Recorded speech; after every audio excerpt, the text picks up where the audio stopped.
Bonjour. Bonjour à tous et toutes. Bienvenue au Havre des Luttes. Nous sommes très heureux de vous accueillir pour cette nouvelle série de conférences dont le thème est l'instrumentalisation de nos luttes par l'extrême droite.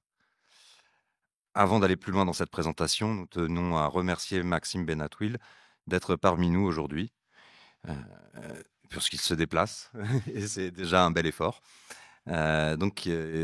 Maxime, tu es membre de l'Union juive française pour la paix et du collectif Tzedek, qu'on avait déjà eu la chance de pouvoir inviter il y a un an, il y a de ça un an. Et tu es auteur du recueil à paraître le 18 octobre contre l'antisémitisme et ses instrumentalisations avec entre autres Ouria Boutelja, Frédéric Lordon ou encore Françoise Vergès. Alors d'ailleurs, c'est intéressant que tu aies choisi ce thème.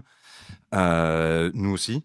Et on n'avait pas parlé avant, mais on va s'en rendre compte, je pense, aujourd'hui dans toutes nos conférences.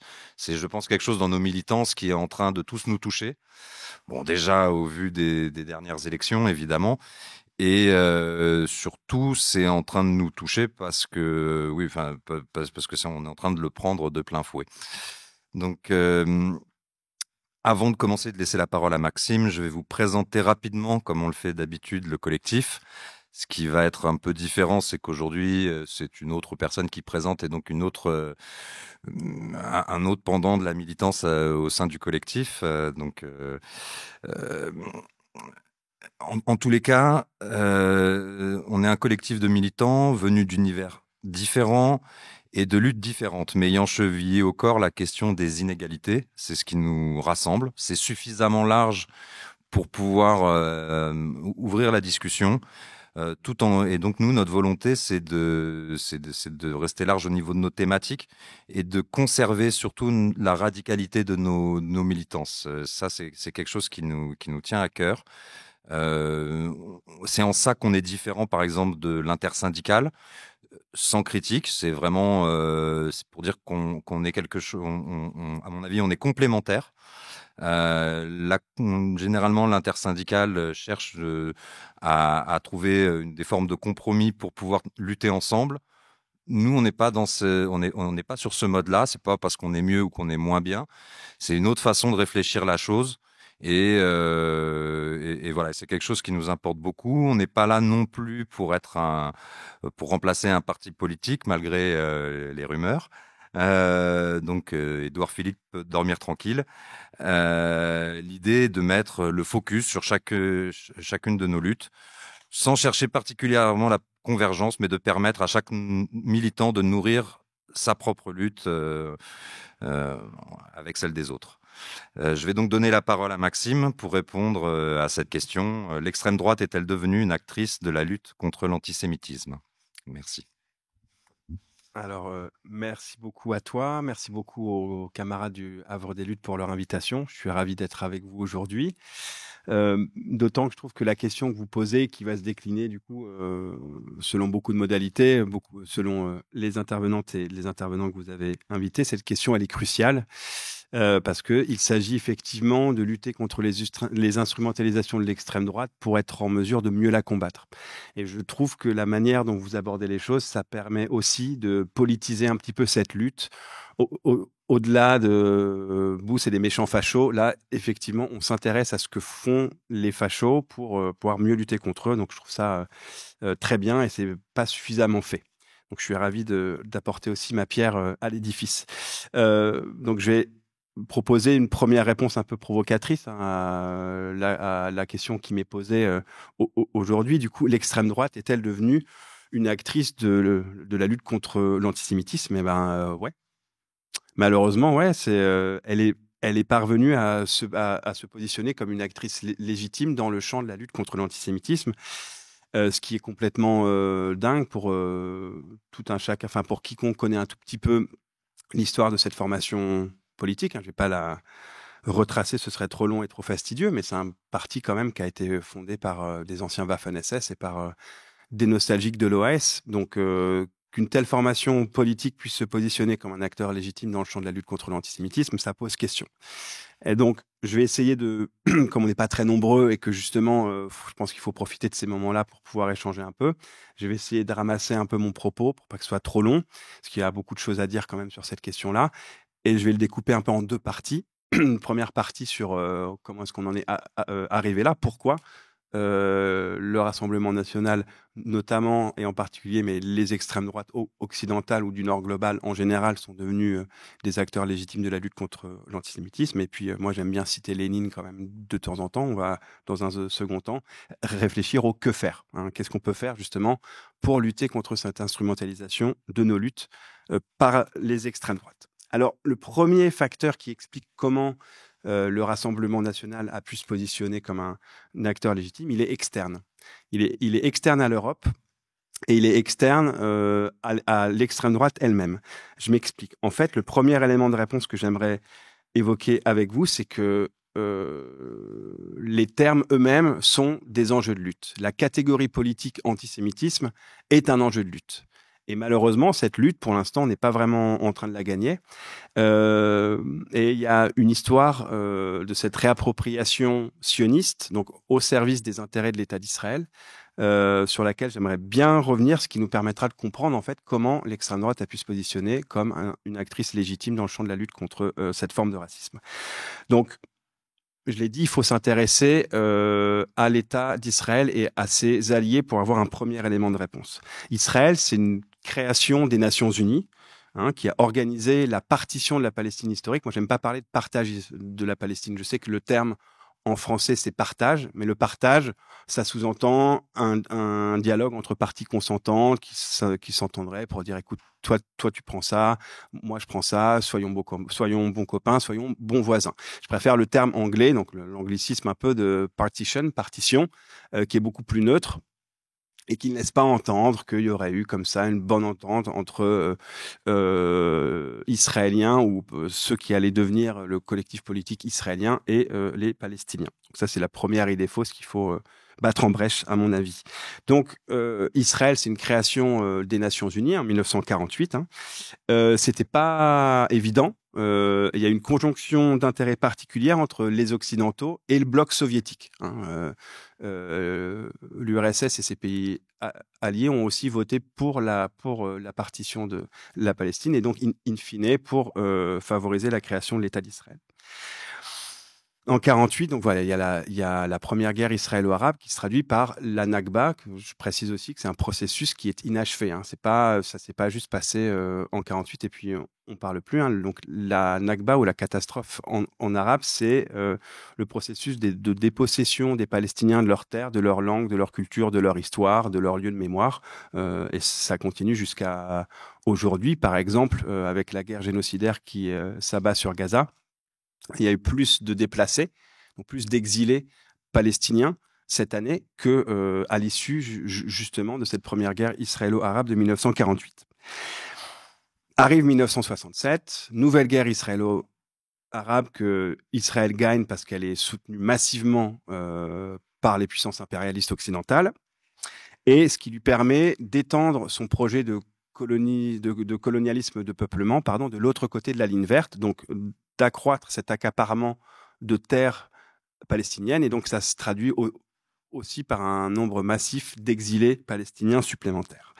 Donc là, Israël se trouve un peu dans une sorte de jubilation, de pouvoir, de domination, d'autant que, et là, c'est là que le bas blesse aussi, et là, ça va me permettre un peu de commencer à faire le lien avec l'extrême droite, toutes les localités symboliques et religieuses fortes qui sont mentionnées dans la Torah se situent en Cisjordanie occupée. Hébron, etc. Bon, je ne vais pas vous faire la liste, mais il y en a beaucoup. Et donc, c'est vrai qu'en menant l'occupation puis la colonisation de ces nouvelles terres palestiniennes, ça va approfondir la dynamique coloniale du sionisme qui va en vouloir toujours plus, et notamment ces espaces-là.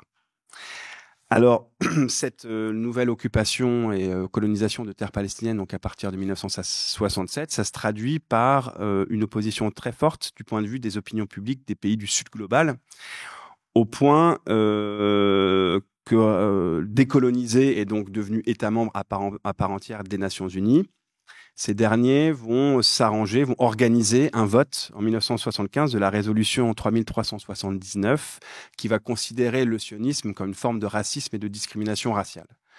Donc là, Israël, et là je parle vraiment de la classe politique et toute couleur politique confondue, va commencer à avoir les pétoches et va avoir peur que cette opposition fasse tache d'huile, notamment en Occident.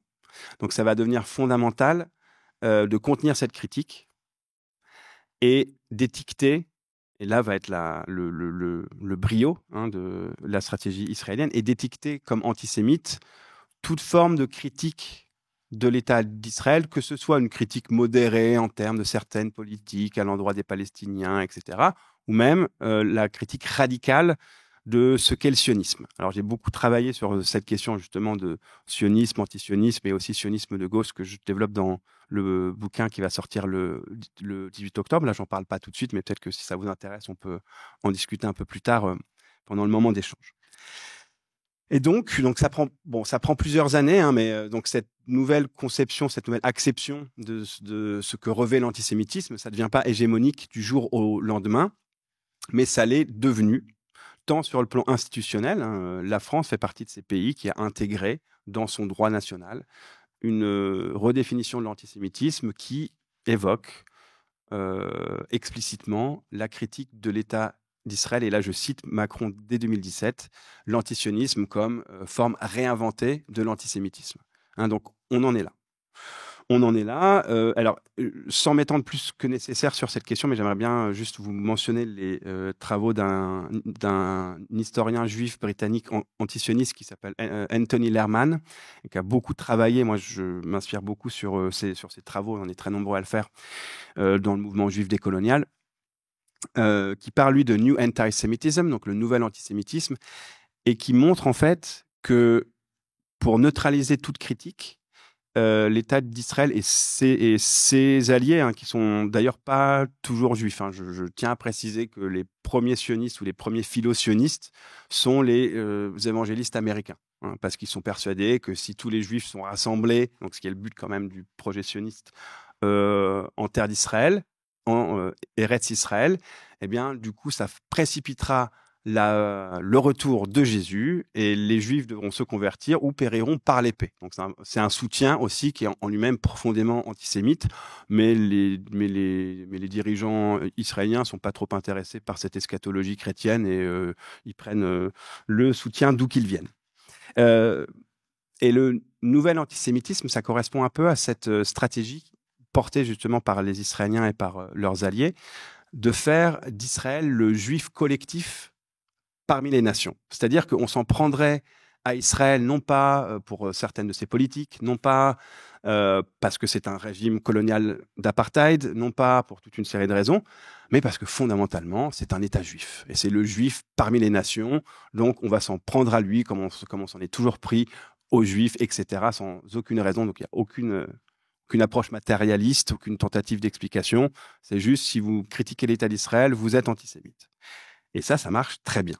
Ça marche très très bien parce que ça permet, justement, je le disais, mais je le répète, ça permet de court-circuiter et de disqualifier durablement toute critique de l'État d'Israël. Mais du coup, l'extrême droite, quel est le rapport, justement? On pourrait se dire quand même, voilà, l'extrême droite, c'est, en France notamment, c'est les jeux de mots sur du rafour crématoire, c'est le négationnisme ou le relativisme de la Shoah, c'est le point de détail de l'histoire de la Seconde Guerre mondiale, etc. Donc c'est un parti, une formation politique qui est structurellement antisémite.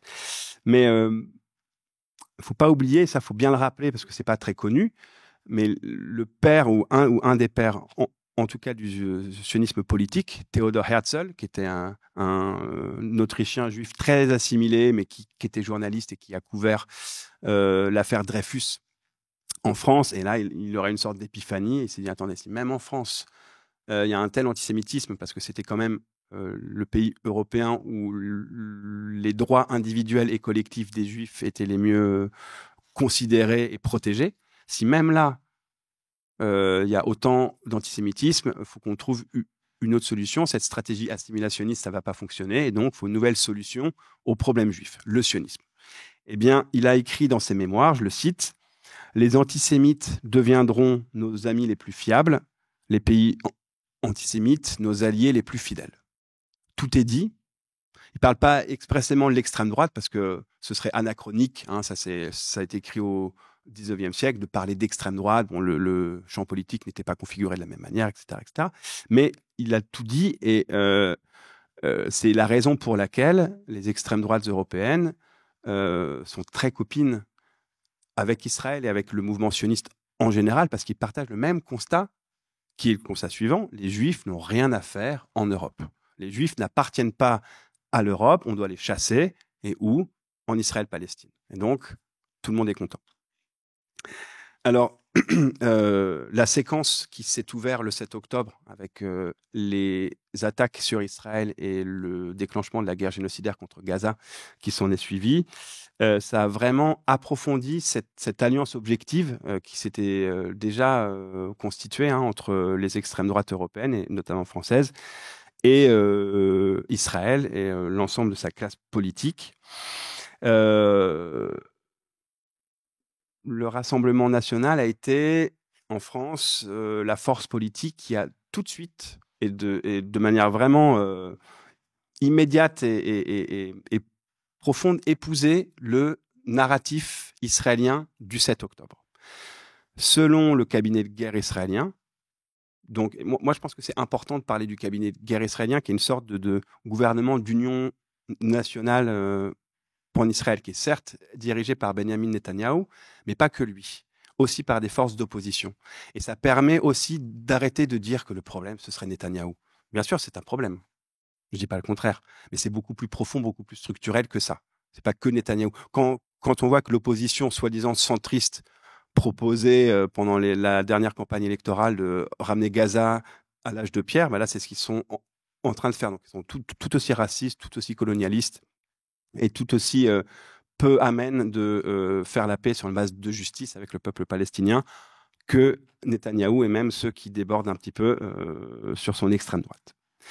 Donc, comme le cabinet de guerre israélien, l'extrême droite française considère que le 7 octobre, c'est un coup de tonnerre antisémite dans un ciel serein, dégagé de toute forme d'oppression et de dépossession coloniale. Voilà, donc ça n'a pas d'histoire. Le seul motif qui aurait animé les combattants palestiniens, ce serait la haine du juif. Il faut tuer des juifs. Et la manière dont Marine Le Pen a pris la parole quelques jours après le 7 octobre à l'Assemblée nationale est vraiment très évocatrice à cet égard. Elle a dit, je la cite un peu de mémoire, en Israël, non, sur la terre d'Israël. Donc, déjà, à parler de terre d'Israël, ça a fait écho dans nos communautés juives. C'est pas un choix de mots anodin. Donc, sur l'espace de la terre d'Israël, des femmes, des hommes, des enfants ont été tués parce que juifs. Et voilà. En fait, ce qu'on constate, c'est qu'à partir du moment où on s'aligne sur les positions les plus radicales du gouvernement suprématiste de Benjamin Netanyahou, on est plus blanc que blanc. Peu importe si y a des députés Rassemblement national qui tiennent des librairies négationnistes, peu importe si toutes les enquêtes d'opinion montrent que c'est parmi les sympathisants de l'extrême droite qu'on trouve le plus d'antisémites véritables, ça n'a aucune importance, aucun intérêt, aucune importance. In eros Israël veritas. Pour être considéré comme un acteur légitime de la lutte contre l'antisémitisme, il faut soutenir Israël, quoi qu'il arrive, épouser tous ces narratifs, lui apporter un soutien inconditionnel. Et là, le tapis rouge se déroule et on devient un parti respectable, fréquentable, contrairement à d'autres qui refusent. Par exemple, moi, il y a une scène dans toute cette séquence qui m'a beaucoup marqué. Je ne sais pas, peut-être que vous l'avez vu. Mélenchon était invité par Duhamel Junior. Il fallait. L'éditorialiste lui demande, oui, quand même. Vous n'avez pas très bien réagi après le 7 octobre, il n'y avait pas beaucoup d'empathie ou d'émotion, alors que quand la Cour internationale de justice a statué qu'il y avait un risque plausible de génocide à Gaza, vous avez fait plein de tweets, là on sentait votre émotion. comment vous expliquez ce différentiel alors que pour le pogrom, vous n'avez pas dit grand-chose. Et là, Mélenchon rebondit, il dit excusez-moi, c'est pas vraiment un pogrom. Déjà, historiquement, c'en est pas un. Un pogrom, historiquement, c'est une minorité juive qui n'a pas de pouvoir politique et qui se fait attaquer par une population qui a le soutien justement du pouvoir politique. Là, on n'est pas du tout sur cette catégorie-là, mais il n'empêche que c'est ce qui a été retenu, et même à gauche. Hein. Là, j'ai vu pour l'anniversaire de la commémoration, donc pour le 7 octobre, là, il y a quelques jours, Roussel du Parti communiste français, voilà, tenir exactement ce même discours, des Juifs ont été tués parce que Juifs. Attention, c'est pas parce que je dis ça que je trouve que c'est une super stratégie. Hein. C'est pas du tout ce que je suis en train de dire. Par contre, il faut quand même contextualiser, comprendre pour pas que d'autres bains de sang se reproduisent. D'autant que si on accepte le narratif selon lequel des Juifs ont été tués parce que Juifs, le corollaire immédiat, c'est la justification et la poursuite du génocide à Gaza. Donc on ne peut pas avoir l'un sans l'autre. On ne peut pas avoir l'un sans l'autre. J'ai complètement sorti de mes notes, donc je me prends juste 2 petites secondes pour revenir un petit peu, pour retomber un peu sur mes pattes. Oui, voilà. Bon, pour conclure un petit peu sur ça, c'est que c'est vraiment l'État d'Israël et ses alliés en s'accaparant la catégorie politique de l'antisémitisme et en transformant durablement sa signification, qui a permis à l'extrême droite de se positionner comme un acteur légitime dans le champ de la lutte contre l'antisémitisme. Et d'ailleurs, c'est Serge Klarsfeld qui en parle le mieux. Hein. Donc Serge Klarsfeld, c'était le fils d'Arnaud, ou alors Arnaud, ouais, Arnaud, pardon, merci. C'est le fils de Serge et Beate Klarsfeld, qui étaient des antifascistes et chasseurs de nazis historiques, qui ont mal vieilli, mais qui ont vraiment fait le taf à l'époque. Il dit tout. Il dit, en fait, le dîner du CRIF devrait vraiment parachever le processus de dédiabolisation du Rassemblement national et l'inviter, parce que le peuple juif n'a pas tant d'amis. Alors déjà, il confond tout, le peuple juif, sioniste, Israël, etc. Mais en creux, ce qu'il dit, c'est très important. Il dit que à partir du moment où on soutient inconditionnellement Israël, on peut être blanchi du fait qu'on ait plein de militants fachos antisémites, du fait qu'on ait des cadres politiques comme à Caen. Moi, j'habite à Caen. La candidate, elle a dû, pour les élections législatives anticipées, je me rappelle même pas de son nom, peu importe. De toute façon, je crois qu'on la reverra plus. C'est une très bonne chose. Elle a dû abandonner la course parce qu'on avait exhumé une vieille photo d'elle où elle était tout sourire avec une casquette de SS. Quoi. Bon, voilà, c'est ça, le Rassemblement national. Mais si on soutient inconditionnellement Israël, ça passe et même c'est valorisé. Alors ça, c'est un élément. S'il n'y avait pas cette redéfinition de l'antisémitisme, l'extrême droite ne pourrait pas instrumentaliser la lutte contre l'antisémitisme. Donc il y a un lien historique et qui se rematérialise, qui se reconfirme aujourd'hui entre l'extrême droite antisémite et le sionisme politique. Ça, c'est très important de le rappeler. Le deuxième élément, qui lui aussi est un facteur extérieur, mais franco-français, à l'extrême droite et qui peut expliquer comment elle parvient désormais à se positionner comme une actrice dans le champ de la lutte contre l'antisémitisme, c'est la responsabilité de ce que Amable et Palombarini appellent le bloc bourgeois. Donc pour aller vite, la Macronie et sa base sociale. Depuis 2017, la Macronie fait monter le Rassemblement national comme son adversaire légitime.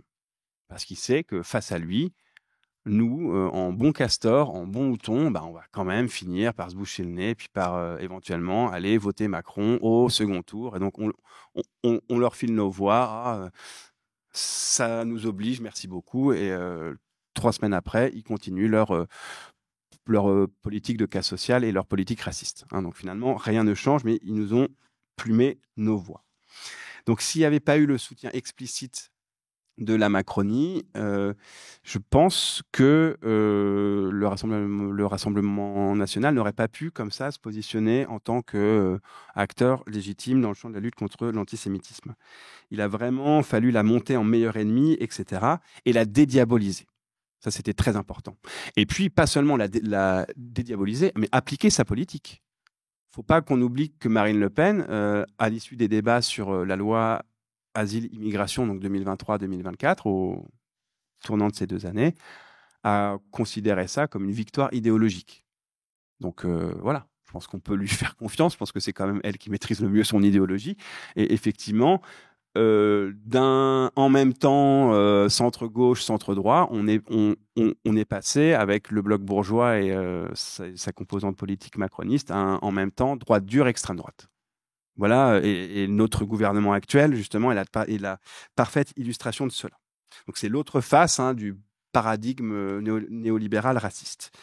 Et quelque chose de très important aussi dans cette séquence qui s'est ouverte depuis le 7 octobre et qui a permis vraiment à l'extrême droite de devenir un outil de la lutte contre l'antisémitisme, c'est l'invitation à la marche contre l'antisémitisme du 12 novembre 2023. Et ça, c'est très important. Alors, déjà, il y a tellement de choses qui sont scandaleuses avec cette marche. Il y avait un appel qui était inaccessible gratuitement. Il fallait acheter le Figaro quand même pour lire le contenu de l'appel à cette manifestation. Donc, c'est quand même un peu scandaleux. Et pour aller vite, en gros, ce que ça dit, c'est les antisémites, ce sont les musulmans. 2, libérer les otages. Et 3, vive la République. Voilà. Rien sur... alors, effectivement, c'est vrai qu'il y avait peut-être besoin de faire quelque chose contre l'antisémitisme. Mais il n'y a pas que la parole et les actes antisémites qui se sont libérés depuis le 7 octobre, comme d'ailleurs à chaque résurgence du mal nommé conflit israélo-palestinien. Il y a la parole et les actes islamophobes aussi, qui ont considérablement accru.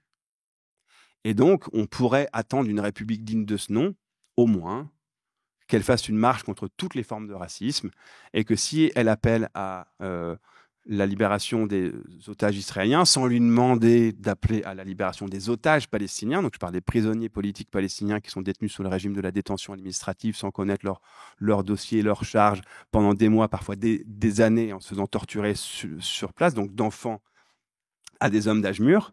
Donc on parle aussi d'otages palestiniens. Bon, là, qu'ils ne le mentionnent pas, ok.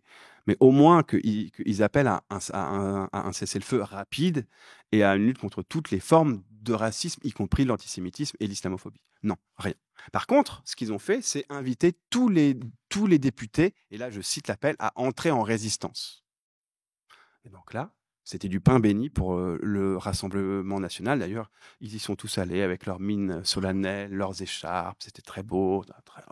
Et voilà, ils ont marché contre l'antisémitisme. Un parti raciste, antisémite, donc aussi, de fait, a pu, comme ça, se blanchir grâce à la Macronie, dans une marche scandaleuse qui était en fait une marche sioniste et en rien une marche contre l'antisémitisme, à peu de frais.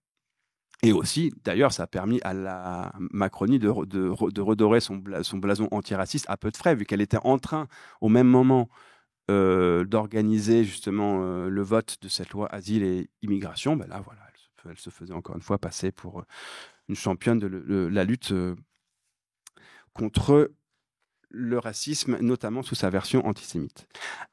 Et aussi, alors voilà, juste dernier élément qui explique peut-être, enfin, je pense qu'il y en a plein d'autres, mais pour aller vite et essayer d'être un peu plus bref, pardon. Là, c'est un facteur interne. Il y a un vrai revirement stratégique de la part des extrêmes droites elles-mêmes. Elles ont très bien compris que fallait couper le cordon ombilical qui les liait à la catastrophe européenne, au fascisme et à la Shoah. Voilà, pour éventuellement se rapprocher du pouvoir, fallait faire ça.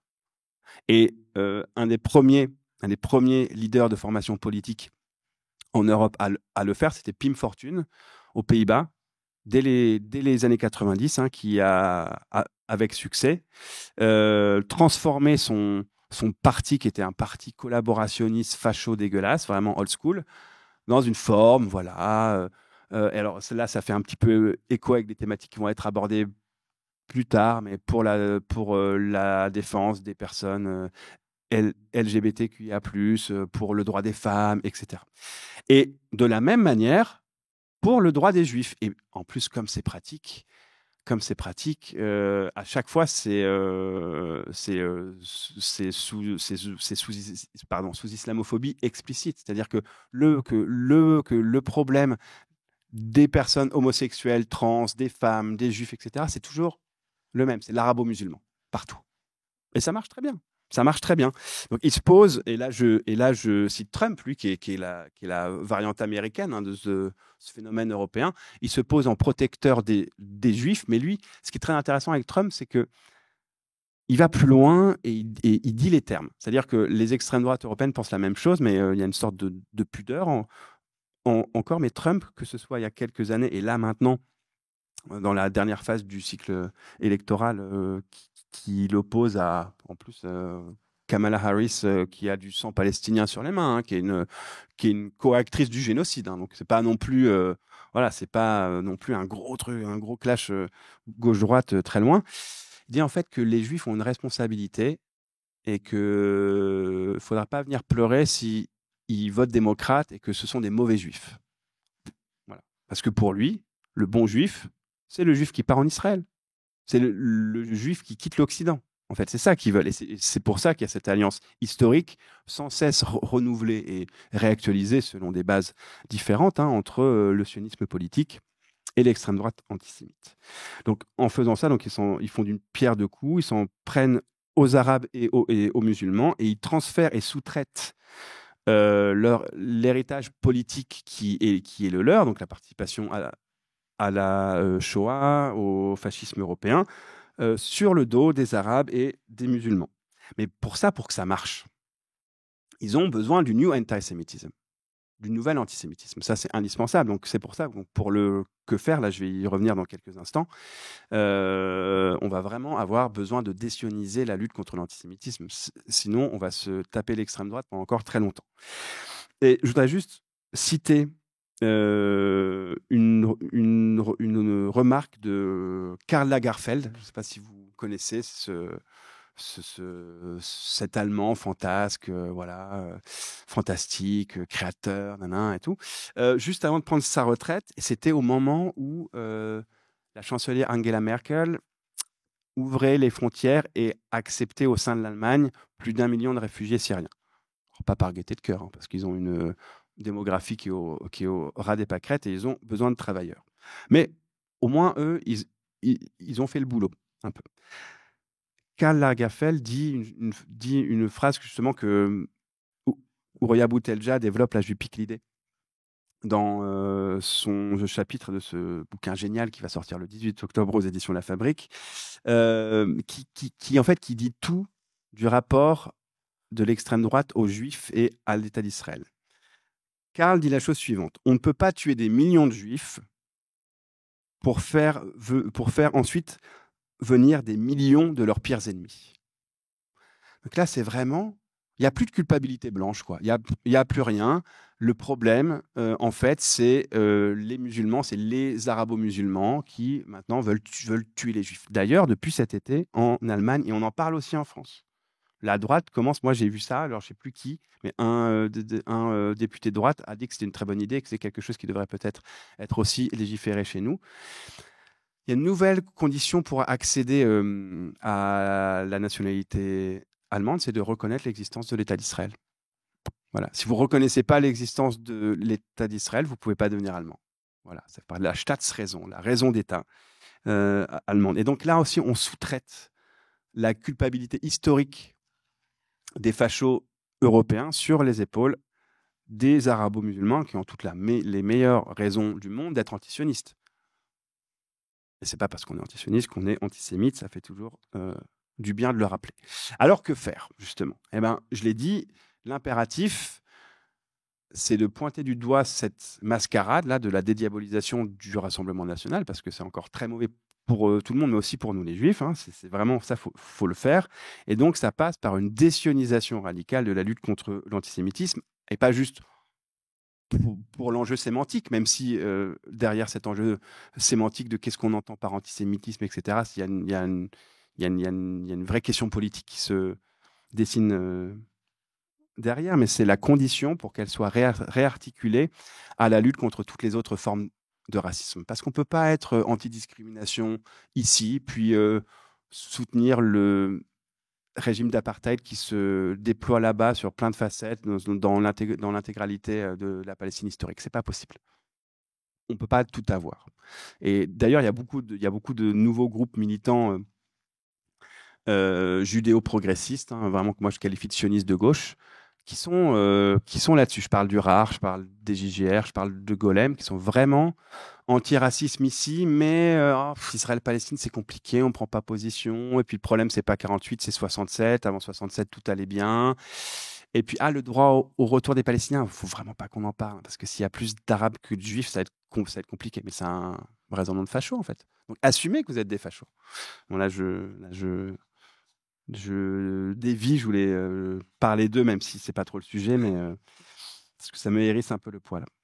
Donc, pour désioniser cette lutte contre l'antisémitisme, il faut dénoncer à chaque fois et faire un travail politique de repérage de la confusion entre juifs, sionistes et gouvernement israélien. Ça, c'est fondamental. Et pour ce faire, il ne suffit pas de le dire. Enfin, nous, on appartient à une famille politique et le camp des coloniales ou l'antiracisme politique. Et donc, il faut qu'on agisse politiquement. Et qui est responsable de cette confusion qui, par ailleurs, est savamment entretenue entre juifs, sionistes et gouvernement israélien? C'est l'État d'Israël lui-même.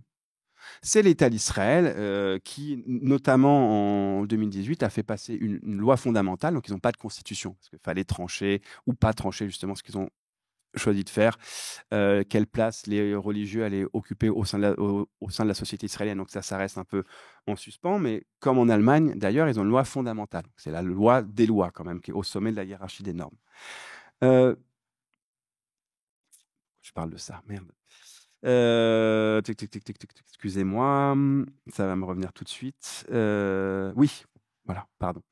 Donc en 2018, l'État d'Israël définit une loi qui qui caractérise l'État lui-même comme l'État-nation du peuple juif.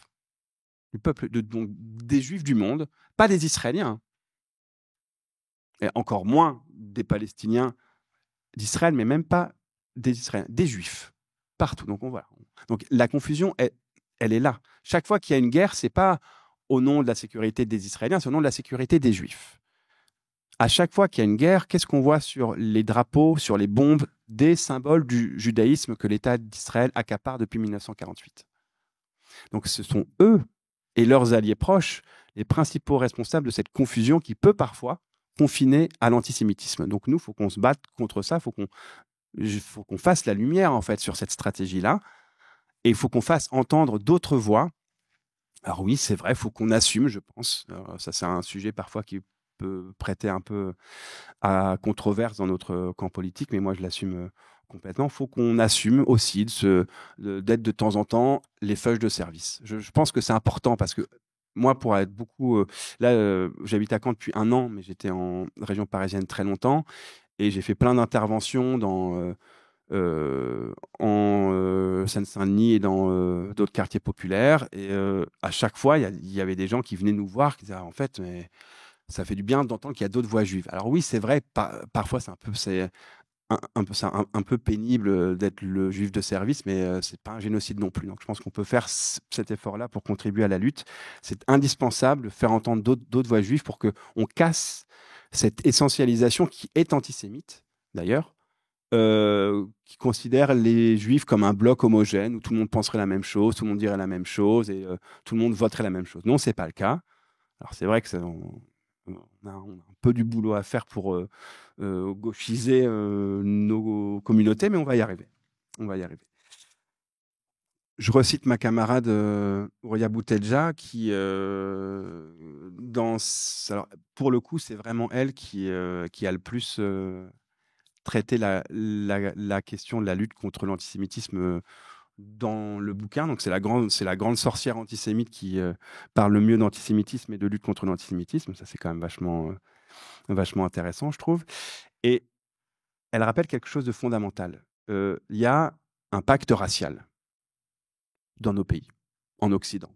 Pourquoi ? C'est très simple, c'est pour éviter justement qu'il y ait une unité des classes populaires, blanches et racisées, contre la bourgeoisie blanche. Il faut diviser les classes populaires. Et ça, c'est savamment construit, etc. Et donc, la manière dont le pacte racial s'exprime le plus violemment, c'est par l'islamophobie. Il y a une islamophobie d'État contre laquelle il faut battre. Parce qu'à chaque fois, en plus, on voit que ça effleure les juifs, mais on dit ah oui mais non mais vous on ne sait pas trop ce qu'on fera de vous, donc si on interdit les signes religieux à l'extérieur dans l'espace public, bah oui peut-être qu'il n'y aura pas de kippote non plus, on ne sait pas, mais on verra, mais c'est pour votre sécurité aussi, etc., etc. Quand on voit les propos de Darmanin sur le halal ou sur le kasher, pareil, il est scandalisé de la même manière. Donc derrière, et là il faut renverser un peu la proposition fanonienne, faut que les Juifs commencent à tendre l'oreille, parce que quand on parle des Arabes et des Noirs, on parle de nous, en fait. Et ça, faut qu'on commence à en prendre conscience, et on a encore beaucoup de boulot à faire dans nos communautés respectives. Donc, combattre l'islamophobie, ça permettrait par ricochet, du coup, de s'attaquer à toutes les autres formes de racisme. Donc, désionisation, pour que vraiment l'extrême droite n'ait plus rien à voir dans la lutte contre l'antisémitisme, parce que si le soutien inconditionnel à l'État d'Israël, c'est plus un moyen de lutter contre l'antisémitisme, ça les intéresse plus, eux. Parce qu'ils sont profondément et véritablement antisémites. Et aussi, ce qu'ils redoutent le plus, c'est la rupture de ce pacte racial, et c'est notre rôle en tant qu'organisation juive décoloniale, et je m'arrêterai là-dessus, de contribuer à cette bataille qui est loin d'être gagnée, mais qui n'est pas perdue non plus. Merci de m'avoir écouté. J'étais long un peu passé dans tous les sens, mais voilà, donc on a peut-être du temps pour prendre des questions. Merci beaucoup. Merci à vous. Merci beaucoup. C'est vrai qu'il y a un enregistrement et qu'il faut penser à parler dans le micro. Ouais, c'est peut-être pas assez parler dans le micro. On va passer. C'était très bien. On va passer on va vous passer le micro et voir si vous avez des questions. Est-ce que déjà là parmi vous, il y en a qui ont des choses à dire? Justement, tu disais que tu reviendrais après peut-être sur sionisme, antisionisme, antisémitisme, parce que sur les réseaux sociaux globalement, puisque la télé, je regarde pas les chaînes d'infos, mais on a vu qu'il y a eu pas mal de gros mouvements en Israël de la population israélienne, et ça a été notamment instrumentalisé pour dire vous voyez bien que c'est pas d'extrême droite, que c'est pas une histoire de politique, et pourtant de ce que j'ai compris, dans ces mouvements-là, il y a quand même beaucoup de personnes qui ne remettent absolument pas en question la politique coloniale d'Israël ni ce qui se passe en Palestine, mais plutôt la politique de Netanyahou et le rapport aux otages.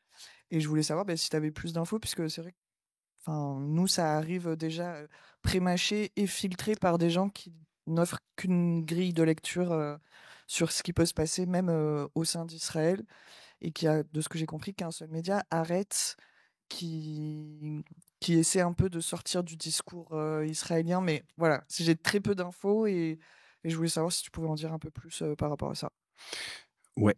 Alors, sur la question des médias, justement, alors, Haaretz, c'est particulier, parce que c'est un petit peu l'équivalent du Monde. Et donc, du coup, le Monde, quand même, c'est proche du pouvoir, c'est la ligne un peu de l'intelligentsia bourgeoise, sioniste de gauche, mais qui ouvre quand même régulièrement ses colonnes à des voix critiques. Je pense aux journalistes israéliens que les plus anciennes et anciens doivent peut-être connaître, parce que ça fait très longtemps qu'ils bossent et qui nous éclairent tous sur ce qui se passe là-bas. Gideon Levy, qui est vraiment quelqu'un qu'il faut suivre. Par contre, pour les non-hébraïsants, ce qui est mon cas, moi je ne peux pas lire beaucoup de la presse politique comme ça, mais il y a un média anglophone avec des Israéliens et des Palestiniens qui travaillent ensemble, ça s'appelle Plus 972 Magazine.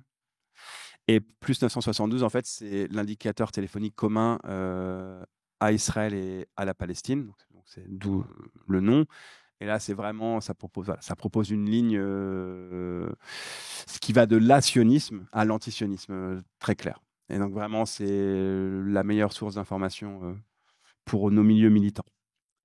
En ce qui concerne les mouvements sociaux en Israël, alors avant le 7 octobre, souvenez-vous, il y avait des manifestations massives qui disaient, vous voyez comme quoi c'est une démocratie Israël, etc. Oui, certes, c'est une démocratie pour les Juifs Israël, pas pour les non-Juifs, et a fortiori pas pour les Palestiniens. Et en fait, l'enjeu de cette manifestation, c'était de s'opposer à une loi qui allait en fait faire perdre du pouvoir démocratique aux citoyens judéo-israéliens, et qui n'allait strictement rien changer pour les Palestiniens, que ce soit les Palestiniens de 48, donc les Palestiniens avec la nationalité, avec la citoyenneté israélienne, ou les Palestiniens en territoire occupé. Voilà, c'était juste pour donner plus de force au Parlement sur la Cour constitutionnelle, pour que le peu de bases d'état de droit qui existent au sein de l'État d'Israël pour les populations judéo-israéliennes soient potentiellement révoquées par une assemblée majoritairement d'extrême droite. En gros, c'est ça. Et ça, d'ailleurs, c'est des attaques contre l'indépendance du pouvoir judiciaire par l'extrême droite qu'on retrouve un peu partout en ce moment, de l'Europe à l'Amérique du Sud, etc. Et après le 7 octobre, effectivement, les manifs, c'est pas du tout des manifs pour. Alors maintenant, ça vient un petit peu où il y a davantage de revendications pour un cessez-le-feu, et notamment pour contenir l'extension de la guerre vers le Liban. Mais même ça, ce sont vraiment des voix minoritaires. L'important, c'était bring them home, ramenez-les à la maison, donc ramener nos otages. Point barre. Et il y avait par contre une centaine de personnes, 200 personnes à tout casser. Le bloc anti-occupation et anti-apartheid qui là posait les vraies questions. Poser les vraies questions, rappeler cette banalité, mais qui est tellement, qui apparaît comme révolutionnaire vu le contexte qui est le nôtre, qu'on ne peut pas être une démocratie si on maintient un autre peuple sous occupation. C'est pas possible. On ne peut pas avoir la paix si on écrase notre peuple sous la botte de nos soldats, etc., etc. Donc ça a tout pété 200 personnes. Ou 1% de la population, certains disent. C'est vraiment 1% de la population judéo-israélienne. Parce qu'en Israël même, il y a à peu près 20% de Palestiniens avec la citoyenneté israélienne. Donc voilà. Et sionisme, antisionisme, ça c'est un vrai débat qu'on a notamment avec les organisations de gauche que je mentionnais tout à l'heure. Pour eux, le sionisme, c'est fait, voilà, c'est là, c'est la création de l'État d'Israël, on n'en parle plus. Nous, on a une vision décoloniale et dynamique de ce qu'est le sionisme, 76 ans après l'avènement de l'État d'Israël. Et là, c'est ce que j'essaie de conceptualiser un petit peu dans le bouquin. C'est vraiment, faut le considérer comme un processus inachevé. C'est-à-dire que c'est évident en ce qui concerne les territoires palestiniens occupés, hein, c'est-à-dire la colonisation continue, au sein de Jérusalem annexée, au sein de la Cisjordanie. Là, il y a justement dans Haaretz, en hébreu pas encore traduit, mais il y a un truc qui est tombé ce matin, qui est en fait que Netanyahou on le savait, mais n'en a rien à faire de la libération des otages et veut faire capoter toutes les négociations pour pouvoir coloniser à nouveau des portions de la bande de Gaza. Donc c'est ça pour l'enjeu, c'est le maintien, la poursuite du colonialisme, du peuplement en faveur d'une suprématie juive. C'est-à-dire qu'il faut toujours que les juifs soient majoritaires, il faut qu'il y ait une souveraineté juive exclusive, absolument pas partagée avec qui que ce soit, et encore moins avec des Palestiniens. Et du coup, ce qui permet en fait de voir qui est sioniste ou pas, moi ce que je dis, ce que je soutiens dans mon texte, c'est le rapport au droit au retour. Il suffit d'avoir un grand-parent juif pour en 24 heures avoir la citoyenneté israélienne, pouvoir se déplacer partout, s'installer où on veut, sur l'intégralité du territoire de la Palestine historique, du Jourdain jusqu'à la Méditerranée.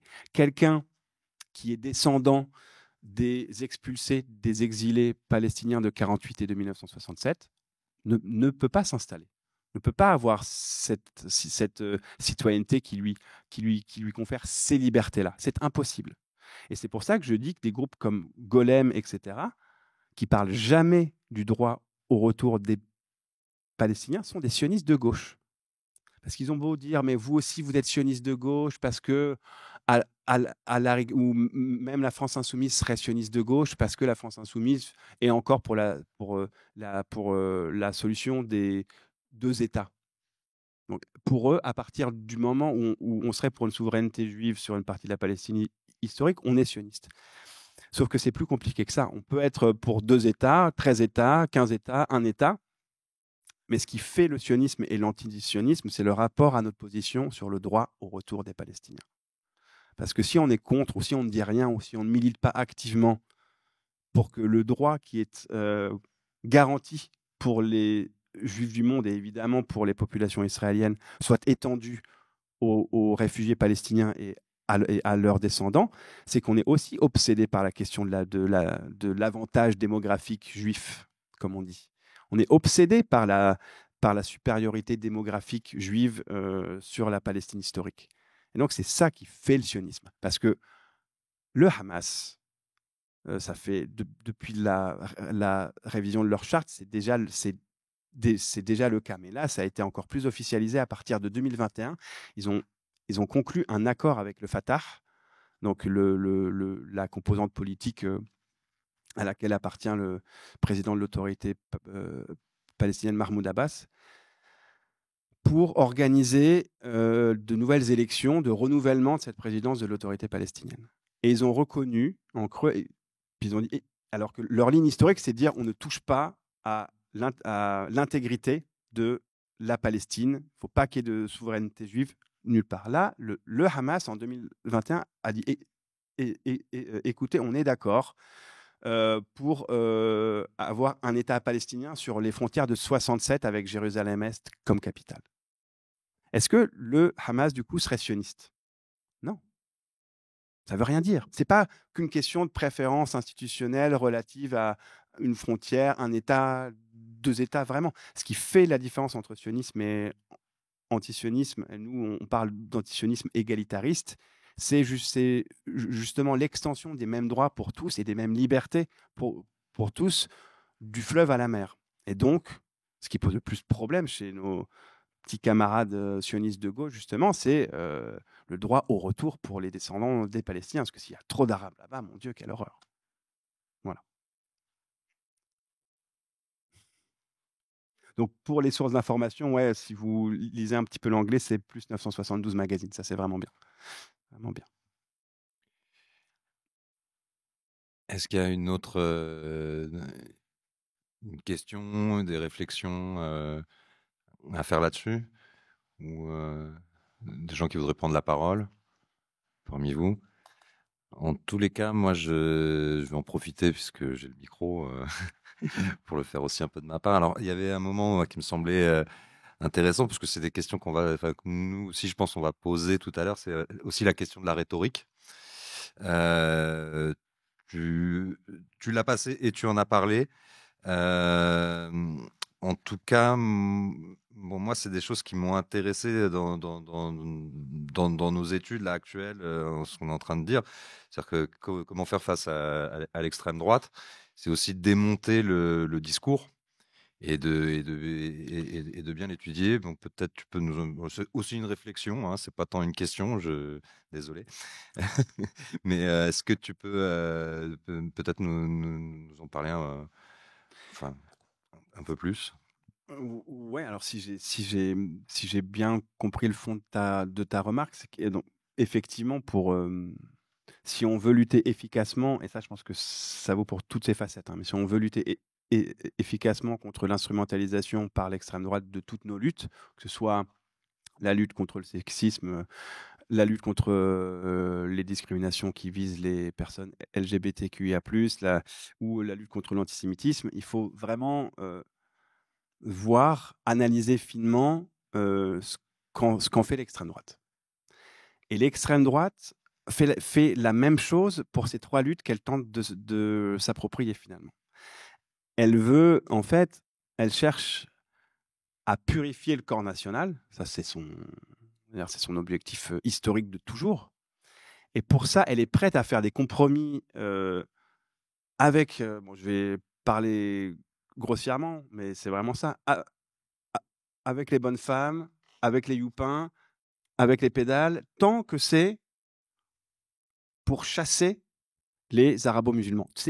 Vraiment, tout est là. Donc il faut être très prudent là-dessus. Ils vont jamais le faire comme on pourrait le faire depuis la gauche radicale ou depuis le mouvement décolonial, à savoir selon une boussole de justice et d'égalité radicale et absolue de toutes et tous. C'est vraiment pour se débarrasser du corps, de la partie, de la fraction la plus détestable à ses yeux de la communauté nationale. Et elle est prête, je pense que de son point de vue, et même je pense qu'on peut l'attaquer là-dessus aussi, elle est prête à faire à faire des compromis avec des diables de second rang pour elles, quoi. Donc les personnes LGBTQIA+, les femmes, les juifs, mon Dieu, quelle horreur tout ça. Mais ça vaut toujours mieux que les arabo-musulmans, que les Roms et que les Noirs qui cherchent à nous grands remplacer, c'est bien connu. Donc ça passe par un travail de sensibilisation. Faut qu'on parle autour de nous, dans nos lieux de travail, dans nos familles, partout, en fait, que ça, c'est de la poudre aux yeux, que c'est juste une forme ou une stratégie renouvelée pour parvenir au même but, quoi. Qui est toujours guidé par la même ligne profondément apartheid, quoi, aussi, hein. En fait, ce que veut faire, et je pense que c'est pour ça aussi qu'ils adorent Israël, parce qu'Israël, c'est le pays de l'apartheid, et en plus c'est le pays des victimes innocentes et éternelles qui dominent tranquille en faisant l'apartheid, mais qui a le droit de se défendre, c'est compliqué, et puis ces barbares antisémites, en fait, s'ils les combattent, c'est aussi pour nous, Européens. Donc tout ça s'articule très bien ensemble. Et voilà, donc je pense que les camarades tout à l'heure pourront dire aussi de leur point de vue, du point de vue de leur terrain militant, ce qu'il faut faire pour lutter contre l'extrême droite. Mais il faut vraiment mettre le projecteur, hein, sur toutes ces tentatives d'instrumentalisation. Et je terminerai là-dessus. Pour ce qui concerne la lutte contre l'antisémitisme, il faut se bagarrer pour redéfinir l'antisémitisme. Parce que ça suffit, non. La critique d'Israël, c'est pas de l'antisémitisme. Parfois, il y en a. Quand on prend Soral, Dieudonné, etc., oui, c'est des gens qui utilisent l'antisionisme, donc ils font beaucoup de mal à la solidarité avec la Palestine pour pouvoir diffuser leur antisémitisme. Ça existe. Mais c'est pas parce que ça existe à la marge que ça doit disqualifier d'un même mouvement toutes les batailles pour l'antisionisme égalitariste et donc en solidarité et pour la justice partout, que ce soit ici en France ou là-bas en Israël-Palestine. Voilà. Merci beaucoup. Je vous propose. Alors, pour la suite, juste, je vais vous annoncer la suite, mais c'est pas moi qui. On va faire un petit changement de plateau. Donc, on va parler effectivement. Il va y avoir Léa Cooper et Livio qui vont venir nous parler de la désinformation au cœur des violences racistes en Grande-Bretagne et ensuite de la réappropriation du féminisme et de la lutte pour les droits LGBT par l'extrême droite à travers l'islamophobie et le racisme. Et puis, on finira sur une petite partie de quelques heures sur le syndicalisme et les solidarités face à l'extrême droite. Et d'ailleurs, juste, et puis on va faire une petite pause. C'est vrai que là, je vois devant moi Lydie, et il y avait aussi un truc qu'on n'a pas traité aujourd'hui, mais qui aurait pu être traité, la position de l'extrême droite par rapport à l'écologie. La position, enfin, Absolument. voilà, c'est vraiment, moi je suis en tout cas très content, j'en sais rien, mais en tout cas, je trouve que c'est très pertinent cette journée, et on aurait pu le décliner encore sous pas mal d'autres formes. Voilà, donc c'était juste pour faire cette petite parenthèse. Et même les mots d'ordre aussi, je ne sais pas si vous avez remarqué, mais quand il y avait par exemple le maire de Lola, etc., les mots d'ordre, c'était justice pour Lola. Enfin, vraiment tout ce qu'on dit nous, tout ce que le milieu antifasciste dit, il se le réapproprie, c'est vraiment donc Ouais. des grandes thématiques jusqu'aux petites pratiques militantes vraiment les plus banales, ils se l'approprient, quoi. Ouais. C'est ça. Et bon, c'est pour ça que j'ai été intéressé par la question de la rhétorique, parce que enfin, effectivement, ça fait partie des armes. Et puis après, il y a un fond, quoi, hein, bon, comme on a pu le voir. Comme on a pu le voir. Bah, merci beaucoup. Donc, je vous dis, on va faire un petit break de 5 minutes, le temps de changer de plateau. Et puis, à tout de suite.